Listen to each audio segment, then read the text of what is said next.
Concluons donc cette séance de lecture analytique. Alors je commence par vous rappeler que je n'attends pas de vous que vous preniez note de toute cette carte mentale, qui est très chargée, très fournie.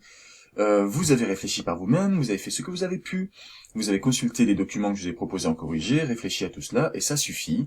Gratter du papier pour recopier cette carte mentale serait une perte de temps tout à fait inutile.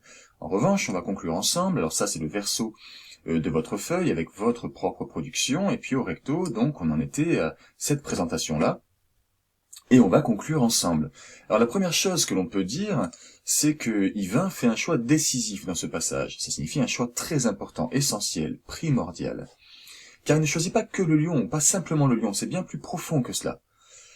En se rangeant du côté du lion contre le serpent, il choisit la noblesse face à la félonie, le bien face au mal, et plus largement, il choisit Dieu face au diable.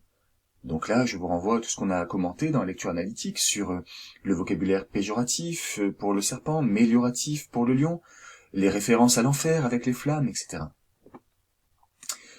Si le serpent possède les caractéristiques du diable, la félonie, la traîtrise, le lion, lui, clairement de son côté, démontre les qualités du chevalier.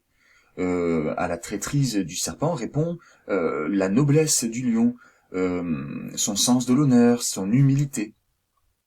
Et le chevalier étant un défenseur de la religion, cela place clairement le lion du côté de Dieu.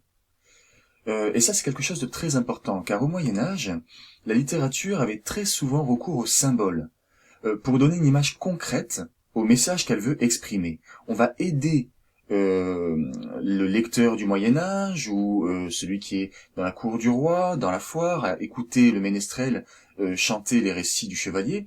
On va l'aider à se représenter quelque chose qui ne devrait pas pouvoir se voir en principe.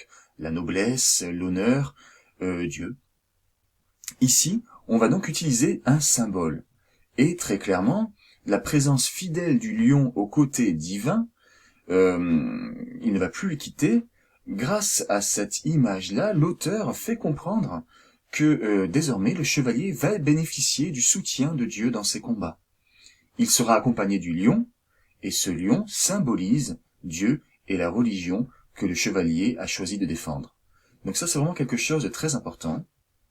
Je vous demande donc de recopier cette synthèse, alors là, ce paragraphe-là intégralement, sur le recto de votre feuille, et n'hésitez pas à me poser vos questions par mail ou à me solliciter si vous jugez qu'il y a des incompréhensions qui persistent.